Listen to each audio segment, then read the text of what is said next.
Hello and welcome to this webinar on how to cope better with significant life changes. Thank you everyone for joining us today. My name is Johanna and I'm a business psychologist at Thrive.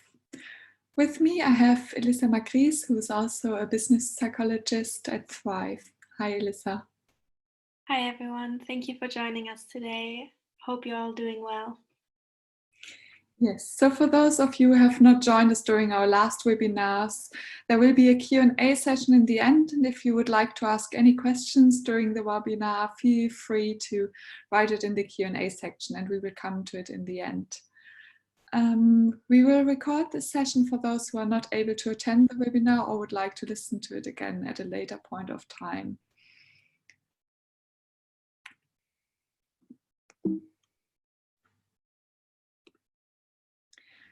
The biggest challenge which we all face right now is working from home and not being able to move around freely. Some of us face the challenge of having relatives ill or having our employer badly affected by the outbreak response. So we all experience life transitions, significant experiences or traumatic life events at some point in our life. And for example, key events could be death in your family, losing your job, sudden financial issues, and family-related changes or issues. But change in life can also have positive consequences, such as marriage or being a parent. The thing with change is that it creates inevitably uncertainty. So when things stay the same, we feel that we know that we can expect on a day-to-day basis. But when something shifts, even our sense of who we are can go through some odd or potential uncomfortable alterations. You might have heard about this as an identity crisis before. So for instance, even though you want to be in a lasting relationship, you know who you are when you are single, but imagine when you get married, something changes inside you, as well as with regard to your status in the world, for example. And you may feel awkward and unsure of yourself. And even if you don't say it out loud, you might silently be unsure of who you are right now. So the same is true when you move from one home to another, or from one job to another, or from one town to another. And even when you become a parent, get married or divorced and so on. So there are many ways you could experience this feeling. Both unhappy and happy life transitions can lead to emotional and physical distress. So stress itself is a condition of feeling which we experience when we perceive that kind of like the demands exceed our personal and social resources. So we could also name it as like we feel stressed when we feel that things are completely out of our control. And our ability to cope with the demands upon is essential, the key to our experiences of stress. So for example, working from home might be manageable change for you right now, but as soon as a family member gets ill, or you maybe experience financial problems, you might find it very hard to cope in this moment then. Yeah, so I guess also the important thing is that having these many situations add up in the end, they add to our stress. So it might not just be one change that's happening in your life, it might be the accumulation of many different changes happening at once, which pushes you over this threshold that you have. So maybe somebody who has within their lifetime been through a lot of changes and has had a lot of experiences in this might have a higher threshold than other individuals who might have not had so many changes in their life. But even they have this threshold. So the more of these changes accumulate, the more they come together and the more they happen at the same time, the less resources we might feel we have around us in order to deal with these changes. And then they might just, in the end, push us over this threshold. Yeah, that's really important. Yes, thanks, Alyssa.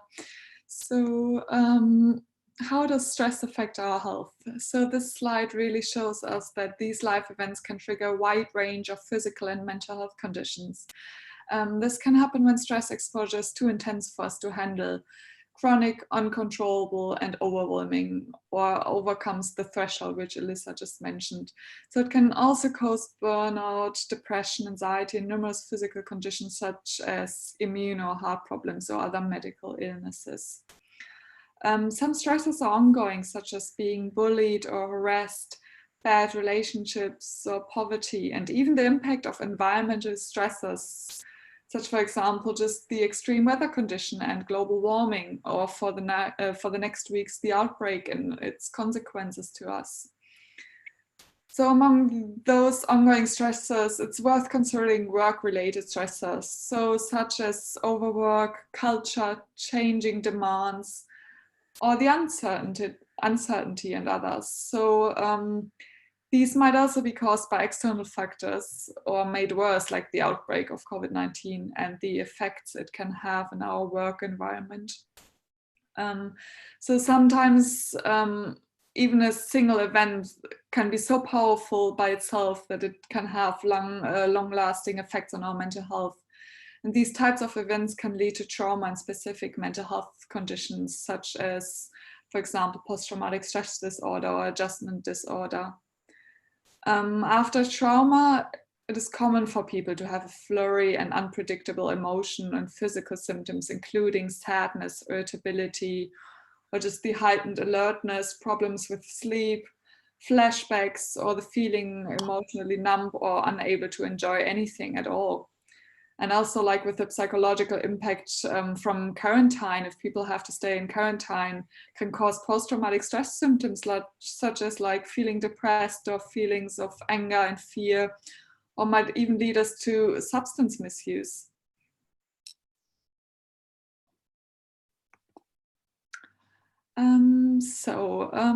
Different life changes and health. Sometimes we are unable to cope with changes, but as we realized before, the threshold, but how much does it take us to push us over the edge? So not all unusual events are equally hard to deal with. So for example, compare the stress of divorce, for example, with the change in responsibilities at work. So one way researchers have looked at life changes is by trying to see which one have more effect than the other on us or on the average person. So after interviewing a lot of people, they came up with a scale that kind of ordered common life events by how potent they are. So at the top of the list, you find things like the death of a spouse or divorce. And interestingly, you also find kind of getting married or being reconciled with your spouse on the list. So near the bottom of the list, you find vacation and change in eating habits, which might not have such an impact as the other ones, which I just mentioned. So the point is that researchers that compiled the scale found that both positive and negative event can increase the risk of having a mental health condition. And when you use the scale, it weights these events and calculates a total based on how many of them you have experienced. So both in positive and negative, as we know that the effect of these life events can be kind of cumulative. So this is kind of an example: when it rains, it pours. What this means is that although some people embrace and even seek out change, most of us resist it. And even when it's about something we really want, like learning to manage transitions, may be one of the most important lessons which we can learn for our life. As a side point, please be aware that the scale looks at the average effect of these events and that every person responds to these differently. So this is really important to state. Some people will find items down the list much more stress-inducing than some of the items at the top, for example. So what I mean is stress caused by a particular stressor varies greatly from one person to the next because of the variability in the individual circumstances, how they interpret, their interpretation, the goals, their personality, their values and coping strategies, and the resources they have.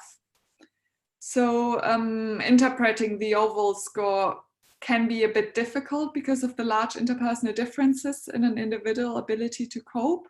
and their particular reaction to stress. This is why scales that don't rely on specific events, but ask about the impact any unspecified event is having on the individual are far more reliable. So what I mean with that is, like, for example, nowhere on the list is it mentioned that the pandemic, having to work from home or facing empty shelves at the supermarket, but we all have those causes or quite a bit of stress right now to us. So research into the effects of life events on health seems to suggest that change in life requires an effort to adapt and then an effort to regain stability again. And this is what we all must bear in mind during the present climate. Yeah, so it's really important to remember that these life changes, they are only really stressful because they're an accumulation of different events that are happening at the same time. But we are capable of adapting and coping with these changes effectively because we do have the resources to do so. We might feel, because this COVID-19 event is extremely unexpected and most of us, probably all of us, have never had to deal with any situation like this before. So we feel maybe our resources are limited.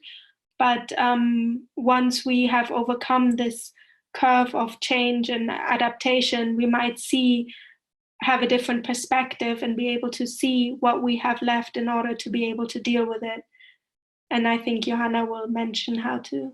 Yes, so now we come to the positive side of the presentation, resilience and personal growth. So Elissa touched already on that. The good news is that it's possible to manage these stressors, and it turns out become healthier as a result. So in fact, one of the signs of emotional health is the capacity to bounce back from difficult situations or moments which we experience. So this is what we call resilience.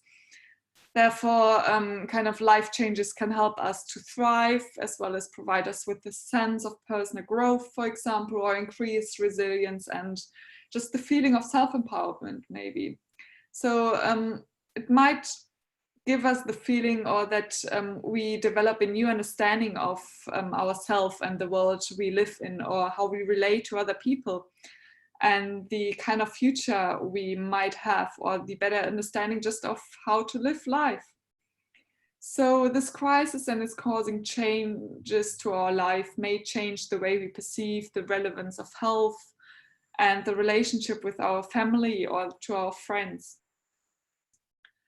Change may also allow us to grasp the knowledge of using the pain to change our lives for better, as well as give us the desire to share the experiences with others to help them kind of overcome similar events.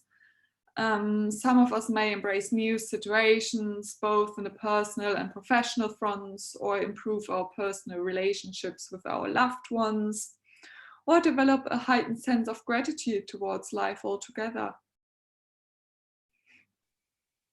Yeah, so important to note here is that we have the ability to bounce back from these significant life events that have happened. And even if they're negative or positive, change within our life just means that there's a chance for personal growth, that there is a chance to change our perspective on the world, and a chance to understand what resources we have around us in order to deal with future life events. And this is one of those events where we can, in the future, think back and be like, what have I learned from this? How did we deal with this situation collectively as an individual?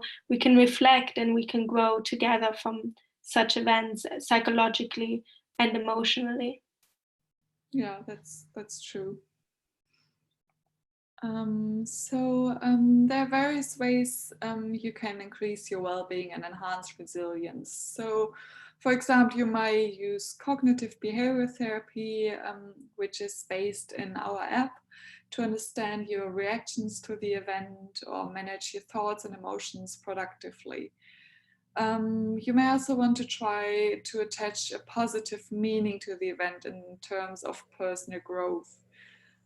This positive reappraisal as a coping strategy has been shown to increase optimism, self-esteem, and reduce anxiety.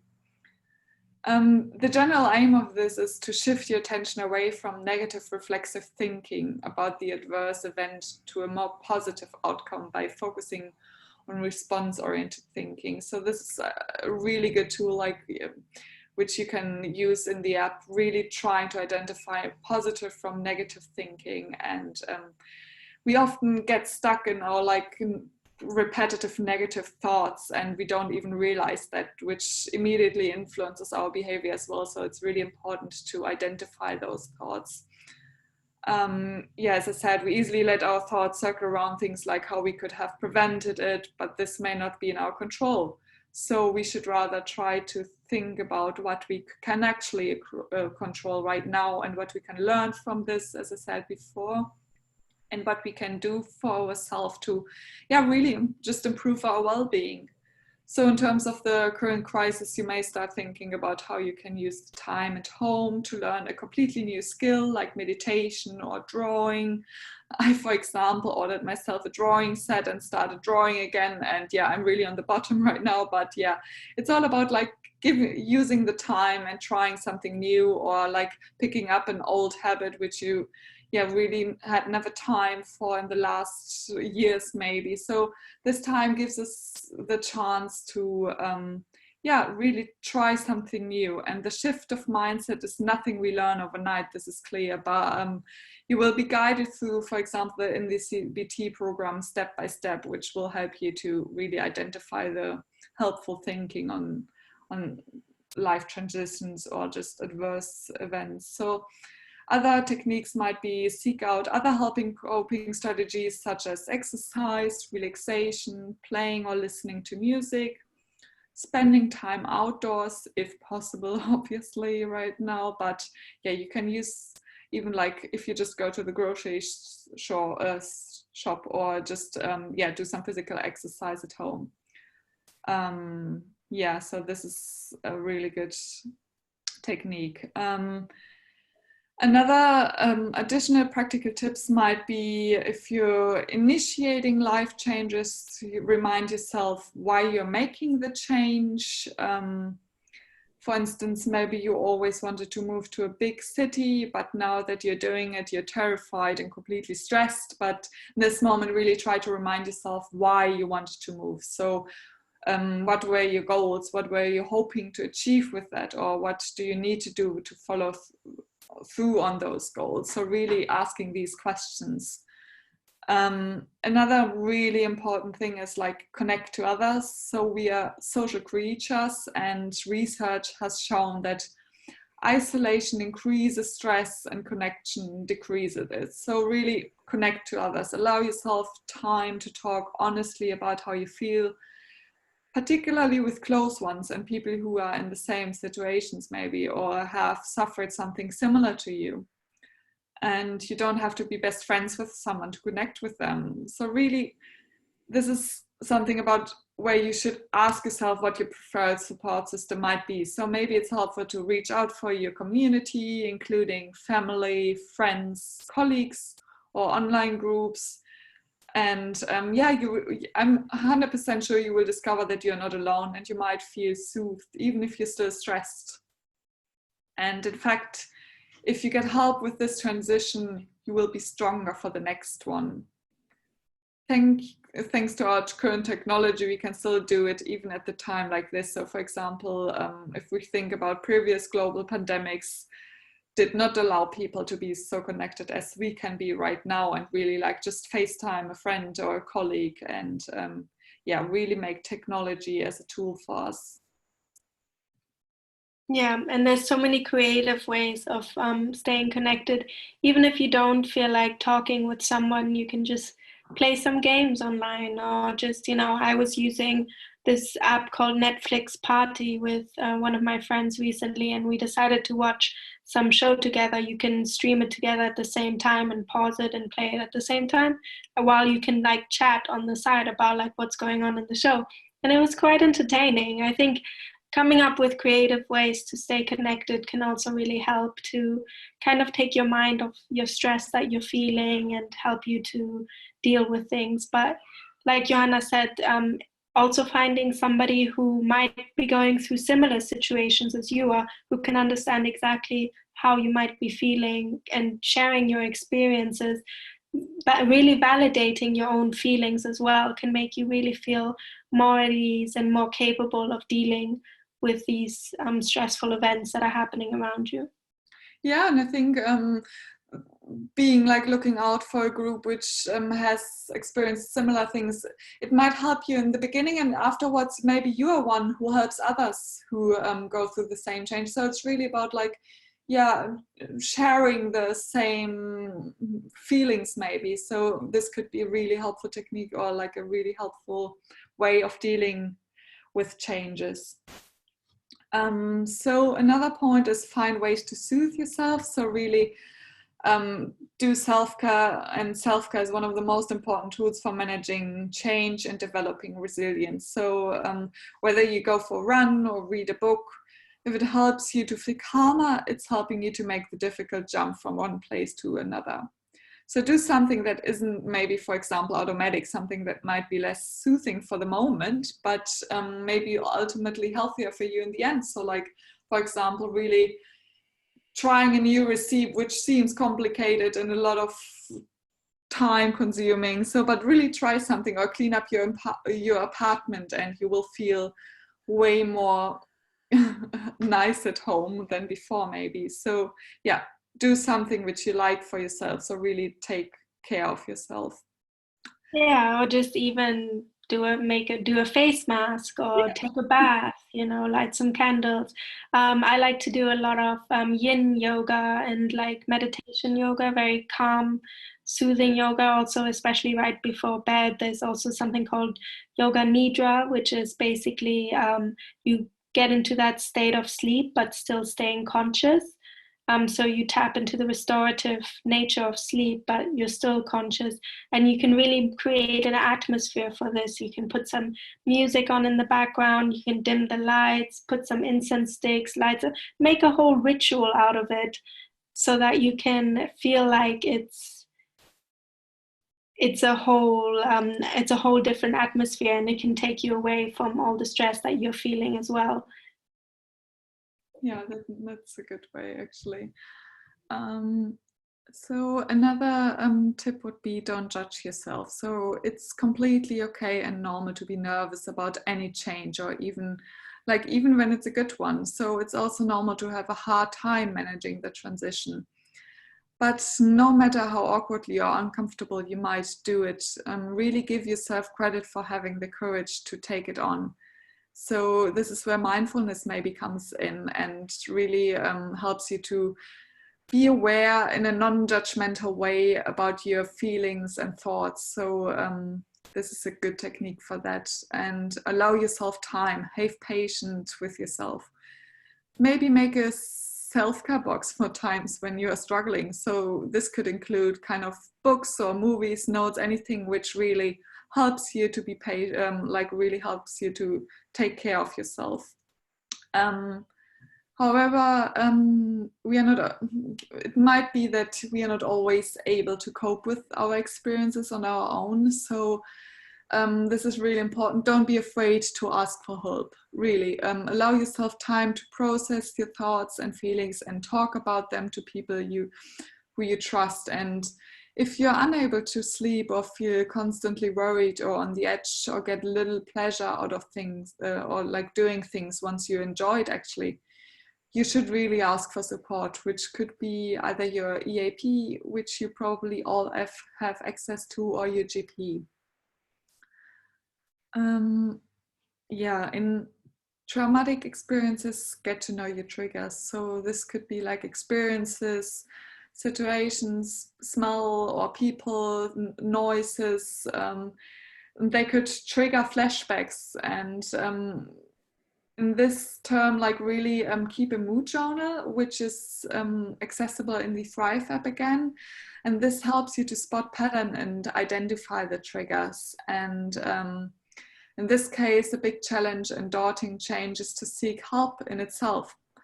But it's better to act as soon as possible rather than avoid the issue. Yeah, so if you think about your triggers in a conscious manner, you're able to deal with them more effectively in the future because you know what's going to stress you out and how it's going to make you feel.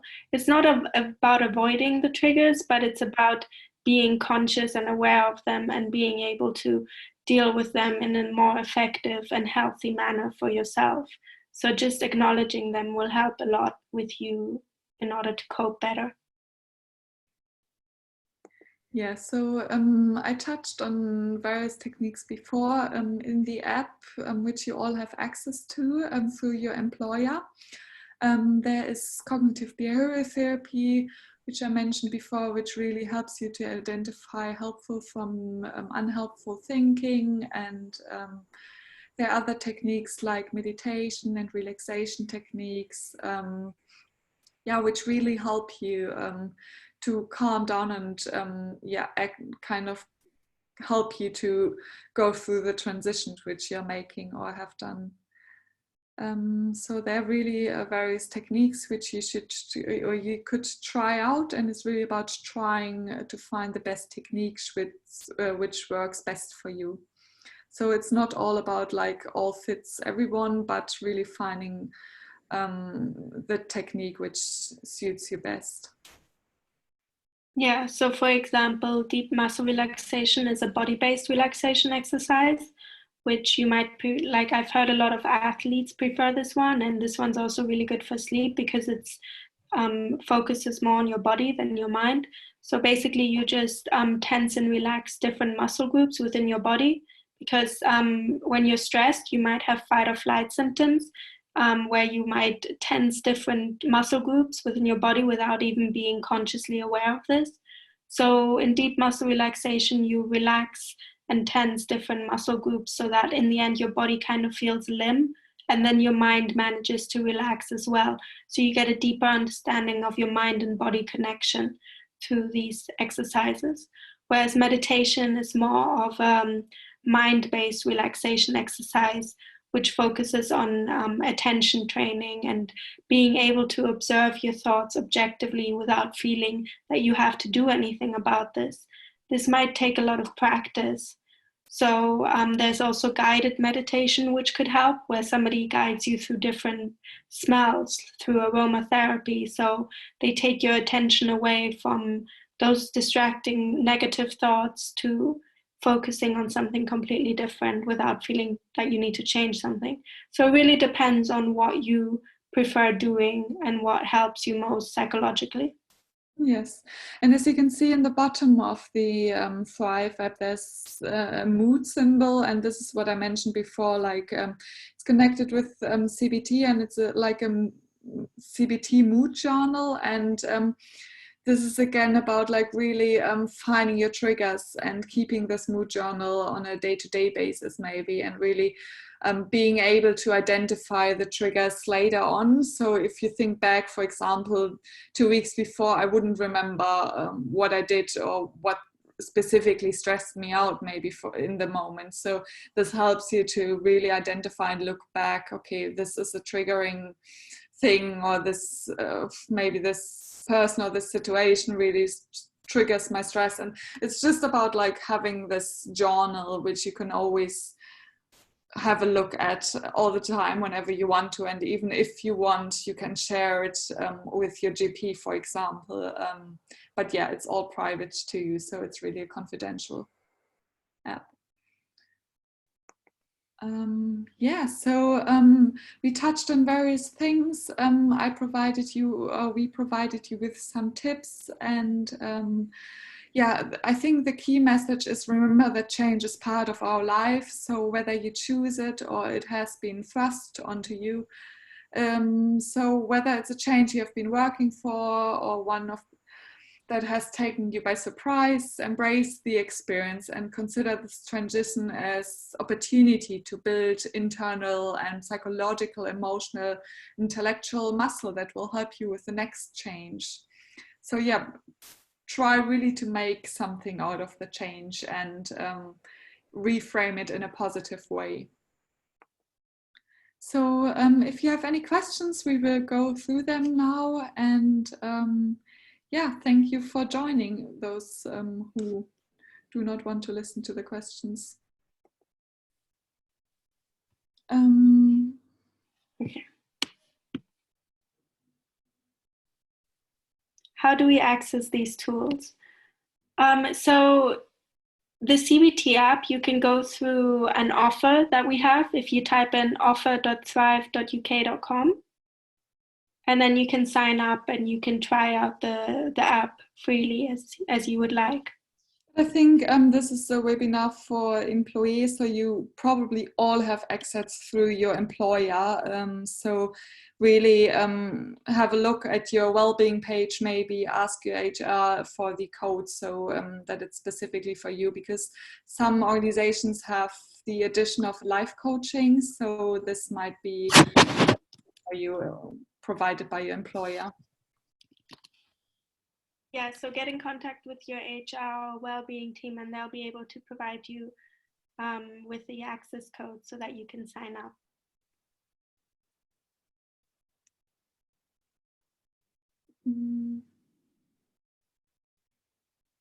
How do you build emotional strength when you feel weak or fragile?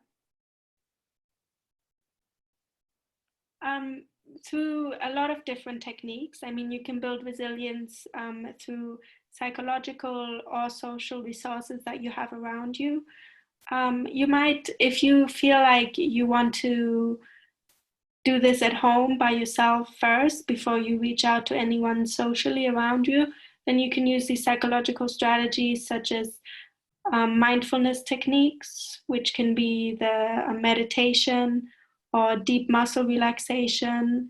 And then you can definitely use cognitive behavioral therapy, which will help you to get a better. Sorry? No, sorry. No, I was just thinking, I think CBT is really good for really identifying if you, for example, having all those concerns or feeling that, yeah, you're really emotional about something specific and how you could reframe it maybe. I think, yeah, as Alyssa said, this is really good. Yeah, exactly. So CBT really helps you to get a better understanding of the connection between your mind, feelings, and behavioral as well as physical symptoms.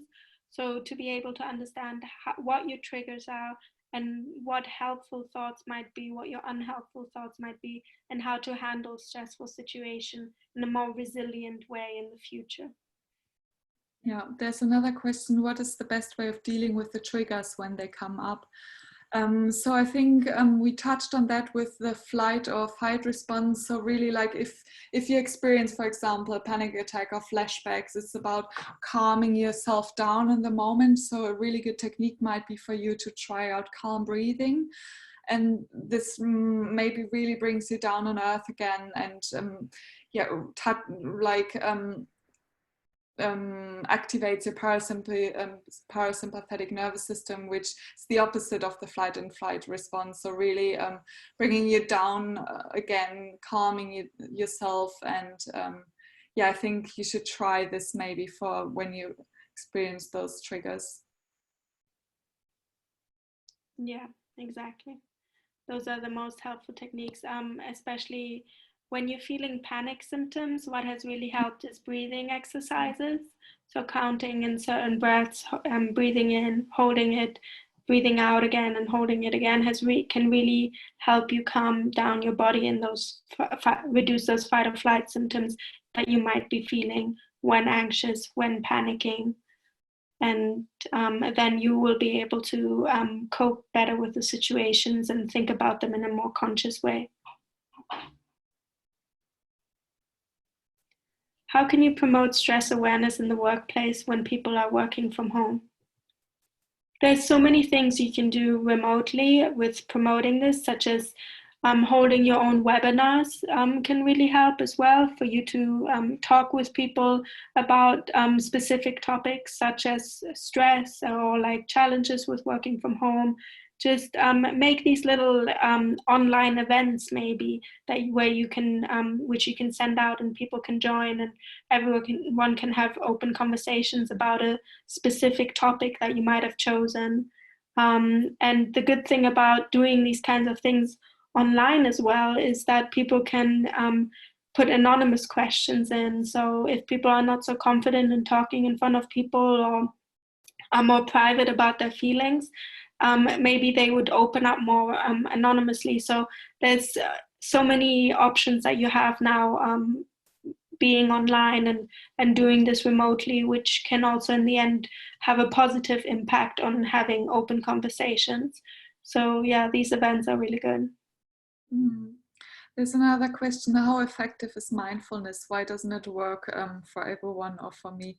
So I think here it's to mention again that mindfulness is a mind-based technique. So if you feel mind-based techniques don't work so much for you, maybe you try something like deep muscle relaxation, which is more based on your body and your physical techniques. And I think mindfulness is a great tool, but if you feel it doesn't work out for you, try something which is more bodily based. And again, with mindfulness, the thing is that it's like something which we learn over a really long time. So it's really like learning an instrument. So you have to be in the mindset of being fine with it, that it's a gradual process. And I think it takes time to be master mindfulness, and it's all about practicing it and getting always a bit better. So if you feel you want something for right now working for you, maybe a more bodily based exercise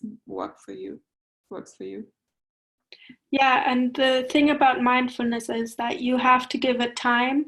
It's not something that will come naturally to you. It's something that you have to practice in order to feel confident in it, in order to feel the benefits from it. Because it's like as if you run a 10K race and you've never ran before in your life. You're not just going to get up one day and be able to run without pausing maybe halfway through, or not being able to run the whole thing.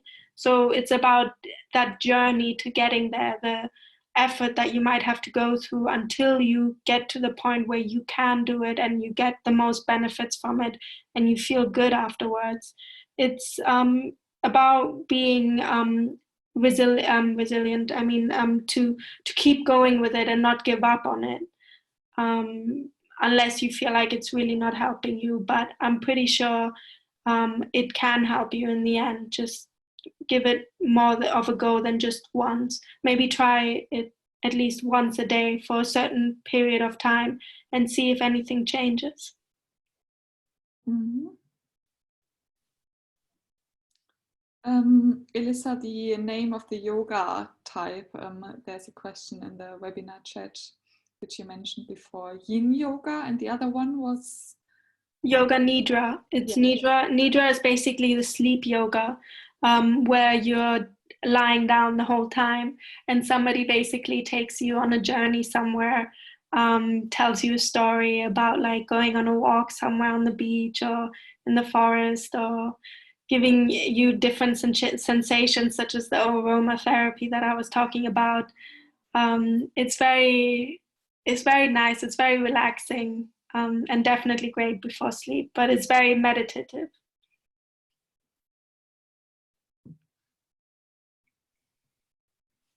How does mindfulness help with resilience is another question.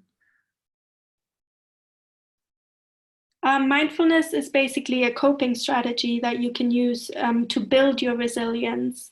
There's many things that help with your resilience, and mindfulness is just a small part of this. There's also social impacts of resilience, and mindfulness is part of the psychological aspects of resilience, where when you are in a stressful situation, you can use techniques such as calm breathing or self-suggestion in order to calm yourself down and to be able to think clearly again. Yes. So you learn the kind of like way how to handle new, for example, stressful situations. So it's a skill which teaches you how to cope with new upcoming moments. So it's really about like how you can overcome or bounce back in the future. And those skills like mindfulness, as Elissa said, really help you with being more aware of your responses to that. Yeah, exactly. And this links to another question. What is the best way to dealing with the triggers when they come up? So when these triggers come up, like we said, you might feel fight or flight symptoms, you might have shallow breathing, you might have increased heart rate, you might get sweaty palms. So basically, the best way of dealing with it in the moment is using those mindfulness techniques in order to calm yourself down, and then use what you have learned through cognitive behavioral therapy to understand the connection between your emotions, thoughts, and behaviors, to be able to get a bigger picture of what is happening to you, what are these triggers, what thoughts are these triggers causing you, and how are these thoughts making you feel physically and emotionally, and then being able to consciously make more resilient decisions, make better decisions on what steps to take next.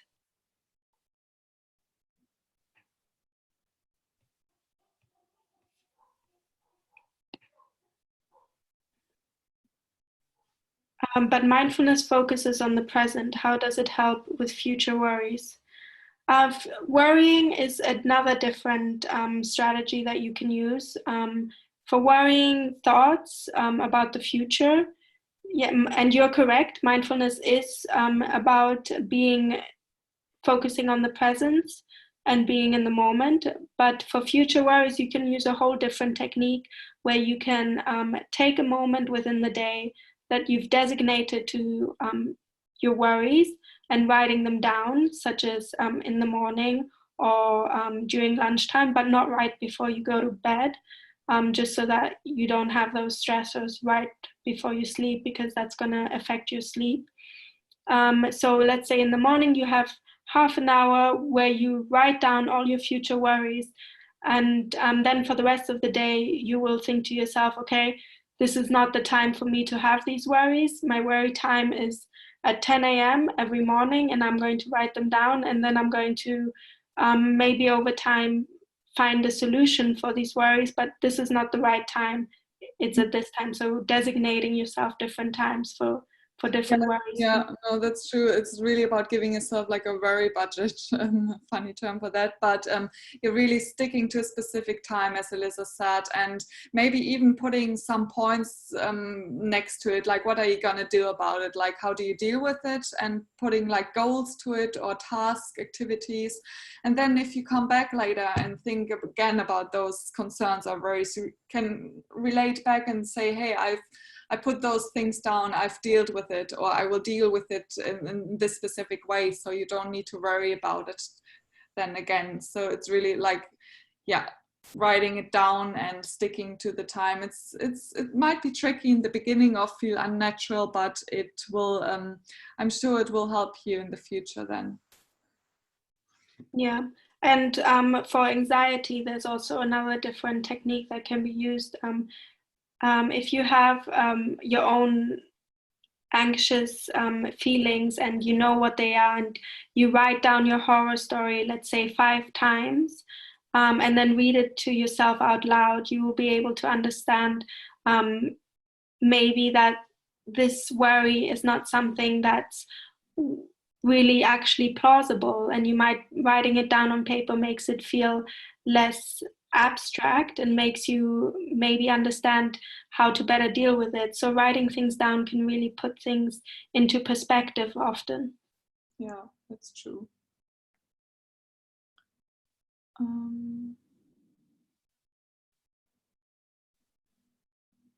How can you start to explore how to make this anxious time into a positive situation and positive goal setting?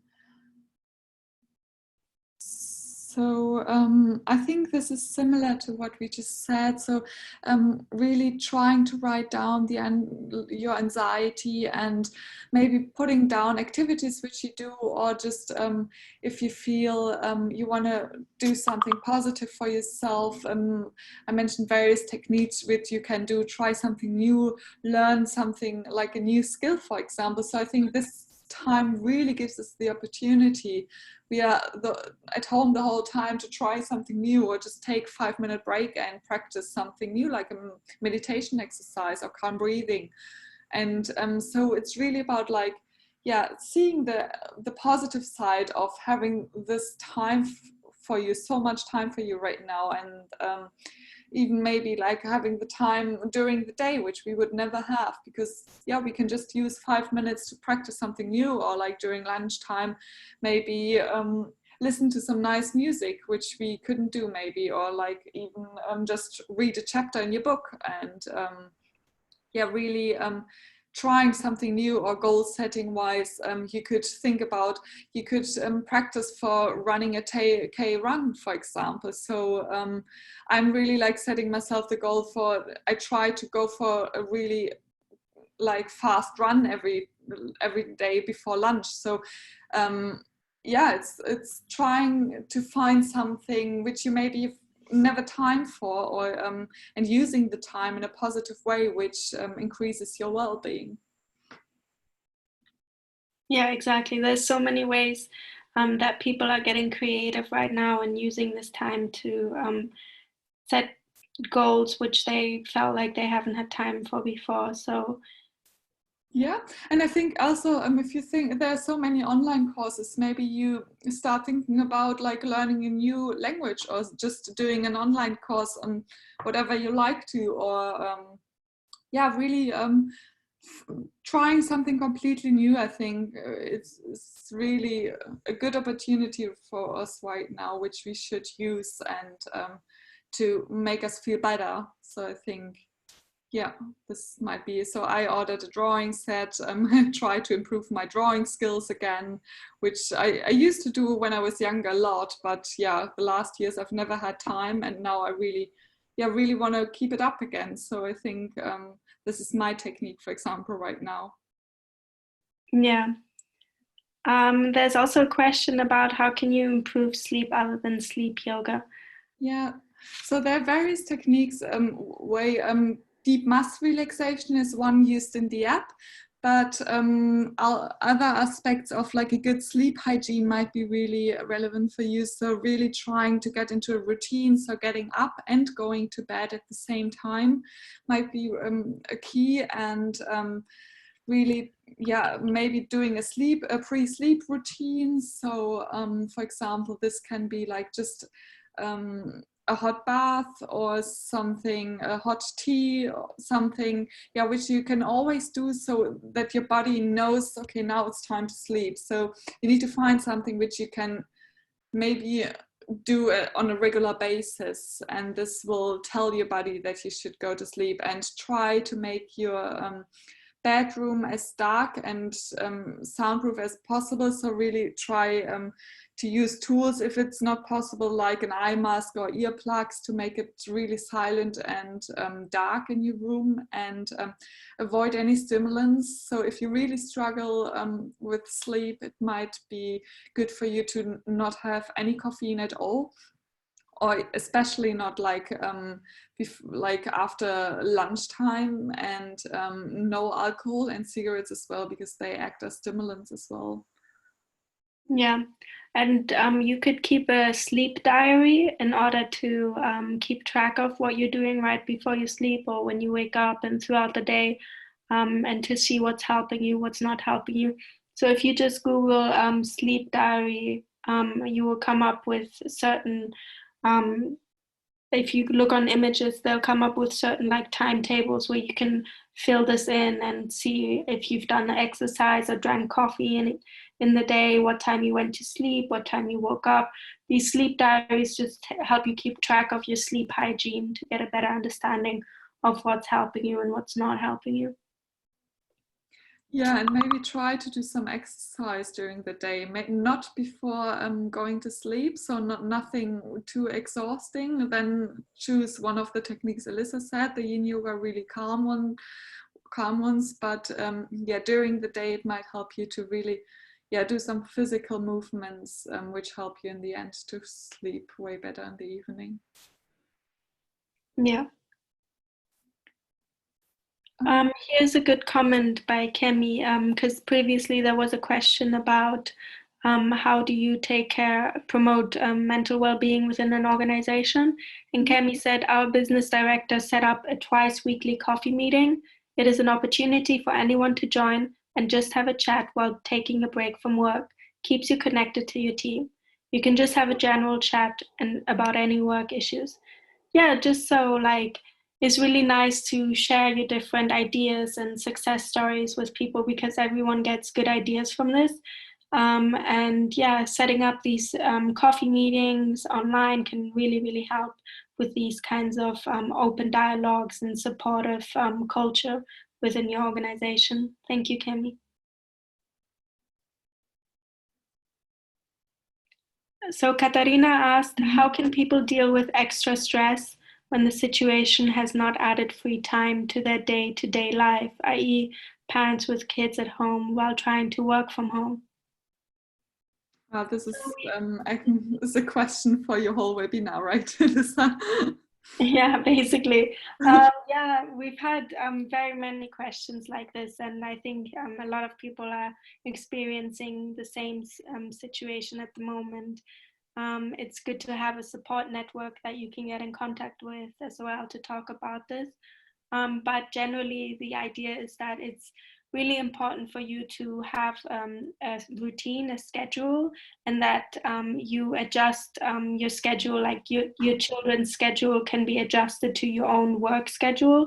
So for example, and you talk about this openly with your manager, like Johanna had said before, if you maybe need a longer lunch break because you need to cook for your kids or be with them during lunch for a little bit longer, then tell your manager that you might need a 2-hour lunch break instead of a 1-hour lunch break.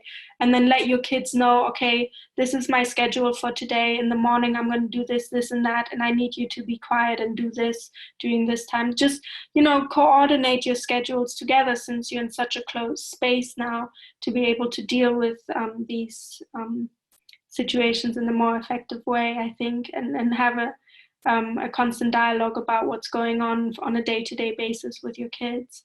Yeah. It is quite stressful and it is difficult to coordinate this, but I think at this point we're all in the kind of adjustment period where we're getting used to this new way of living, basically. So, and this change that we're going through, and I think that once the kids are used to it and once you've gotten used to it and everything, I think things will kind of fall into place naturally.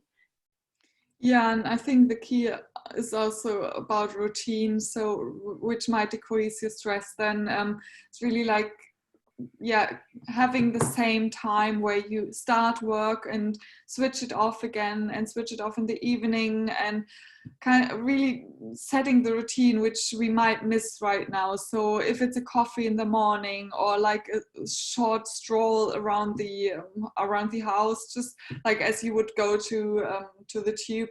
So trying really to set yourself in the work mood, which or like in the work setting, which might helps you to kind of set boundaries and helps you in the end to switch off maybe as well, and makes you less stressed in the end. Yeah, exactly.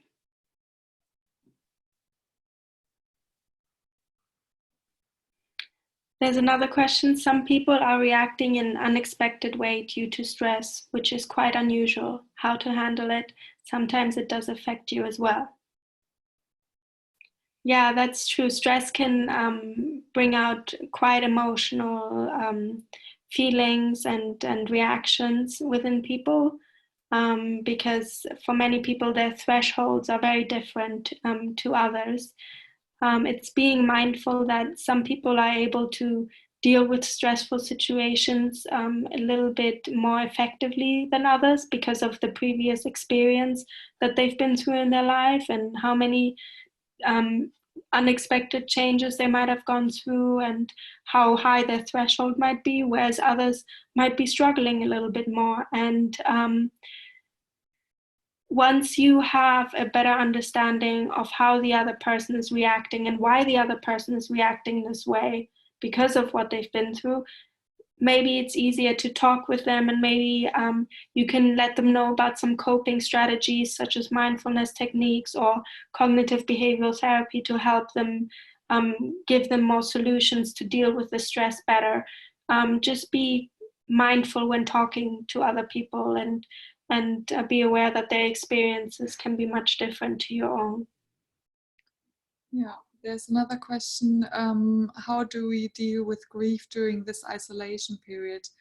Well, I think there are various ways you could tackle this by, for example, I think even if we are isolated right now, we have so many great technology tools, like, for example, FaceTime, or just having a chat with someone close to you. So really seeking out for support, which might be not as usual as it would be, for example, if we see our friend or someone who we really trust. But right now we have to really try to use technology as much as possible, and even if it maybe feels a little awkward to talk about something on FaceTime right now, about how you feel, it still could be that you get kind of like used to it, and this is still someone you trust, so it's getting used to it, the new way how to communicate. And I think really seeking someone you trust and having the chat, even though it might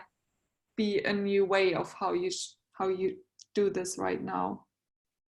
Yeah, the really important part is to stay connected with people, because that's what's going to help you through this. And it's quite a difficult situation at the moment, but find the people that you can connect with online. Find maybe help groups online, and there's always psychotherapy, which you can also access online if you need extra support. Yeah, and really be aware that it's okay and that it's normal to feel that you're grieving. And I think which might help you for that is mindfulness again. So really being aware of your thoughts and about your grief, and maybe just trying to learn to be more aware in a non-judgmental way. So I think this might help you to just accept your feelings and your grief. Yeah. I think this is pretty much it. Yeah, thank you very much for joining, and I hope this was helpful for everyone. Yeah, thank you very much. Bye. Bye.